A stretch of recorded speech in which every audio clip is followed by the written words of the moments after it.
Hey, it's T. Today's video is all about freezer beef. It saves our family a lot of money, cuts down on our trips to the grocery store, and keeps us stocked with beef all year long. And once you see how simple the process is, you'll wonder why you didn't start sooner. If you're curious about how it all works, come on in and let's get started.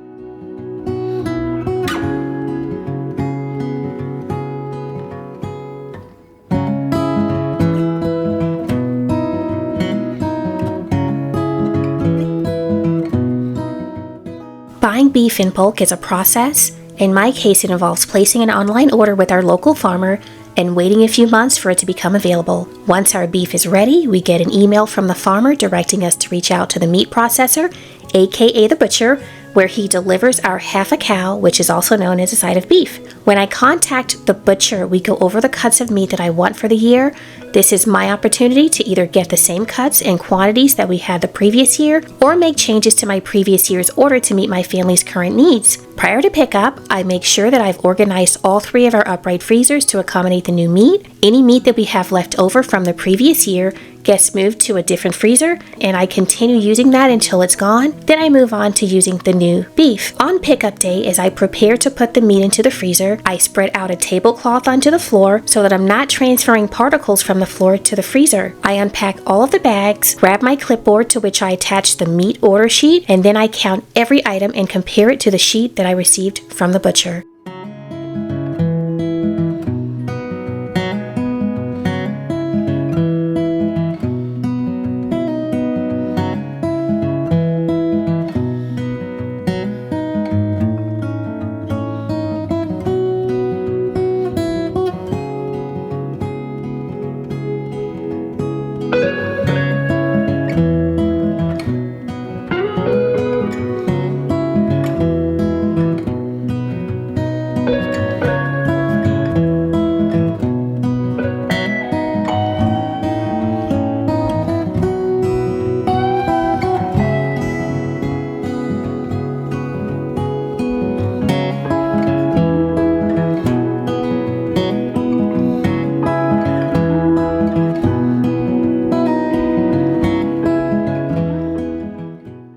I am all done restocking my freezer with beef that will last about 14 months. Throughout the year, we share it with our adult children so that they can enjoy it in their homes too. So what are some of the things that I make with all of this beef besides tossing burgers and steaks onto the grill? Lots of things. Beef stew, chili, spaghetti, lasagna, tacos, and many other dishes. Since this is a lot of meat to keep track of, I keep an inventory sheet on the freezer doors. Each time that I take something out of the freezer, I mark it on the sheet. That way I can see my running inventory without having to open the freezers. I include what's left over from the previous year so that we can use that before moving on to the new portion.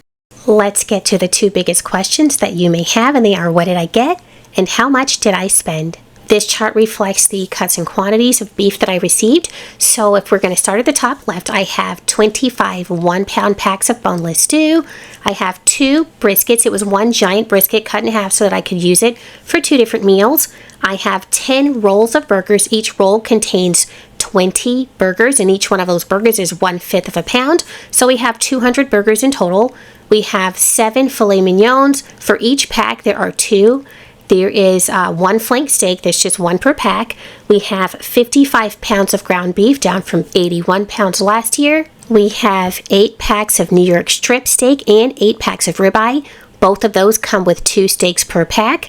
We also received 3 round steaks, 11 sirloin strip steaks, 3 soup bones, and 1 suet/tallow. I've always turned down my tallow, but this year I decided to accept it, and I'm hopefully going to make some soap, some candles, and some other homemade items. This next chart shows how much we paid. So our half, or our side of beef, was 376 pounds. That's the hanging weight. We paid $42.50 for burger processing. We paid $50 for the beef slaughter fee. We also paid $376 for the beef processing. So that's all the different cuts that we were able to get from the meat processor. And so total to that meat processor, we paid $468.50. And then we pay the farmer for raising the cow on our behalf. That amount was $1,598. In total, we spent $2,066.50. Next up, we have the price per pound. I chose some of the retailers near me. So those would be Kroger, Meijer, Amazon Fresh, and of course the last column has the price for the farmer plus butcher fees combined. So I chose some common cuts of beef. I started with ground beef. I went with the 80/20 variety. That was $6.99 at Kroger, $7.99 at Meijer, and $6.49 at Amazon Fresh. Those are all per pound. The farmer plus butcher fees were $5.50. For filet mignon, that was $45.92 per pound at Kroger, $59.41 per pound at Meijer, $55.81 at Amazon Fresh, and $5.50 to the farmer plus butcher. For the ribeye steak, $20.99 per pound at Kroger, $21.99 at Meijer, $19.97 at Amazon Fresh, and $5.50 to the farmer and butcher. For brisket, it was $12.99 a pound at Kroger, $13.99 a pound at Meijer, $8.99 a pound at Amazon Fresh. Don't sleep on Amazon Fresh if you use them. And farmer plus butcher fees were $5.50. Flank steak was $14.99 per pound at Kroger, $13.99 a pound at Meijer, $12.19 at Amazon Fresh, and that's per pound, and then $5.50 to the farmer plus butcher. Stewed beef was $9.99 per pound at both Kroger and Meijer, $9.39 per pound at Amazon Fresh, and of course, $5.50 to the butcher plus farmer. And then New York strip was $24 per pound at Kroger, $18.99 per pound at Meijer. I was not able to find a price, at least on the day. This was all based on prices of April 6, 2026. So I was not able to find a price at Amazon Fresh on this day, but the farmer plus butcher fee was, of course, $5.50 per pound. As you can see, regardless of the meat that we wanted to receive, it was all $5.50 per pound, and that goes from your ground beef all the way up to your filet mignon. This next chart shows a comparison of the price per pound for the years 2023 through 2026. So in 2023, we paid $4.31 per pound. We paid $4.61 per pound in 2024, $4.63 a pound in 2025, so not much change there. And then this year for 2026, our price went up to $5.50 per pound. This next chart shows the year-over-year price percentage change from 2023 through 2026. So in 2023, I did not have the price that we paid from the previous year in 2022. We have been doing this since 2012, but that was my baseline right there, 2023. So the price change from that year to the next year was 6.96%. From 2024 to 2025, it went up 0.43%. And as you can see, from 2025 to 2026, our price per pound jumped by 18.79%. This line graph just shows us what we saw in the previous bar graph, the price per pound and year-over-year percent change. The price per pound is in brown and the percent change is indicated in green. When we stock up on freezer beef, we're not just stocking up on meat, we're actually investing in peace of mind. And so here's some of the benefits of freezer beef for my family. Number one is that it's produced locally, so we know exactly where our meat is coming from. Number two, it's cheaper than grocery stores, as I illustrated in those charts earlier. It's cheaper than local butchers, and it's cheaper than membership warehouses. We have a Costco membership, and I still find that the beef from the butcher is much cheaper than even Costco. Number three is that it makes meal planning easy, and I build my meal plans based on that. The next benefit of having freezer beef is that the meat is a much higher quality than what you can usually get in the grocery store. The next benefit, of course, is we have no recall worries. When the news reports another beef recall, it doesn't affect us at all. Another benefit of freezer beef is that it tastes better.